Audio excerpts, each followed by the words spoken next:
Our feelings are subject to our interpretation. Events, happenings, sayings or people do not give happiness or sorrow. Our interpretation and evaluation of the same does.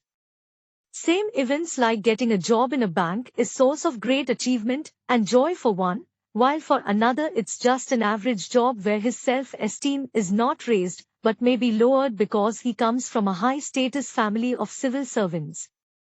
Or take another example. In childhood when I got bicycle, it was an occasion of great rejoicing, while when I bought a luxury car recently, it was like just any other occasion, nothing very great to be happy about.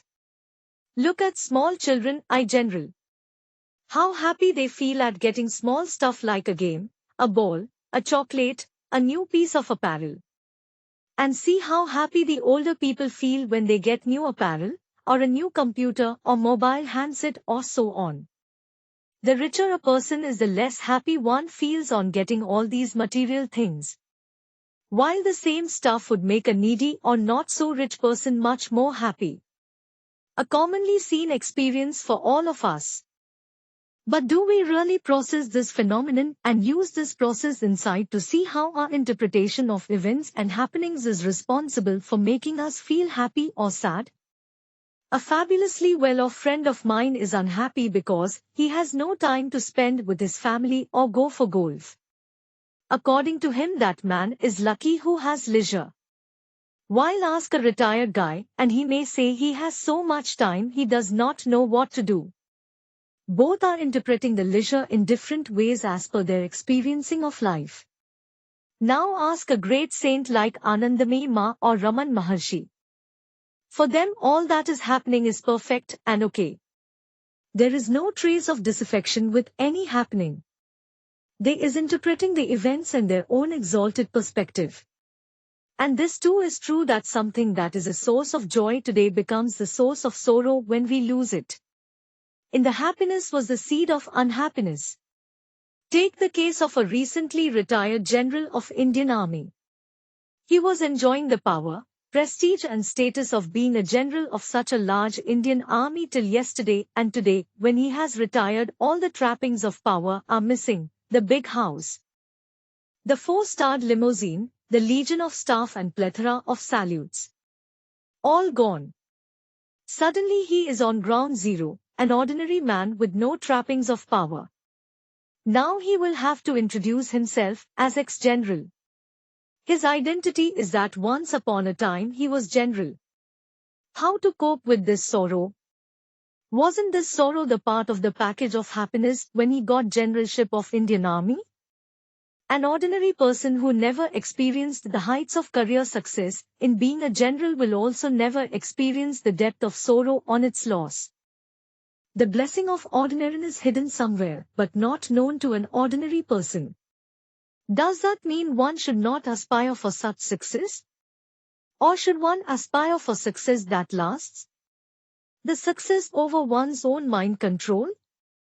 The success of having the wisdom to see the game of life and understand the deeper hidden processes of life so that one can sail through life lightly and cheerfully.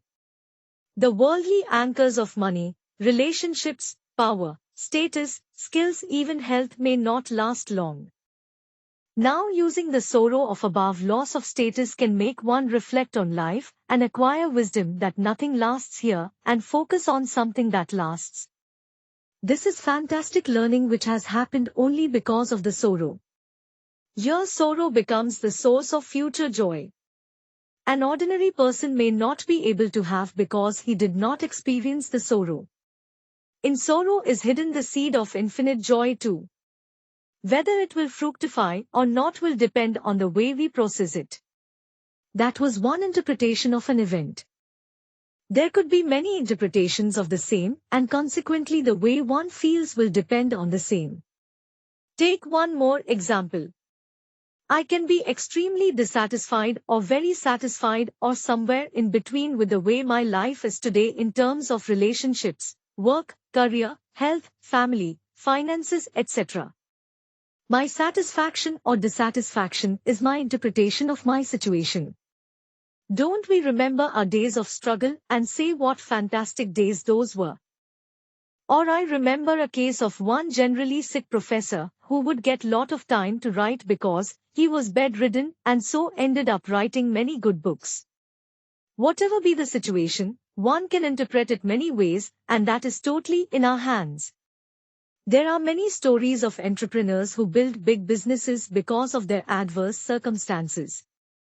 One perspective that helps to make healthy interpretations or evaluations is to have this belief. There is an extraordinary intelligence behind this great show of universe in which our small earth is a minuscule particle. Whatever is happening to me to others and to this universe is there for a cause not known to me. Boom. Chaos is only a phenomenon more complex not understood by humans, therefore they evaluate it as chaos. But definitely it is a benign and loving power, a belief of mine. When it is so, whatever happens, I evaluated that it is for my good and so can be secure in that interpretation. To keep things simple, whenever one feels happy or sad, just check, what is the role of my interpretation evaluation in experiencing the feeling that I am feeling?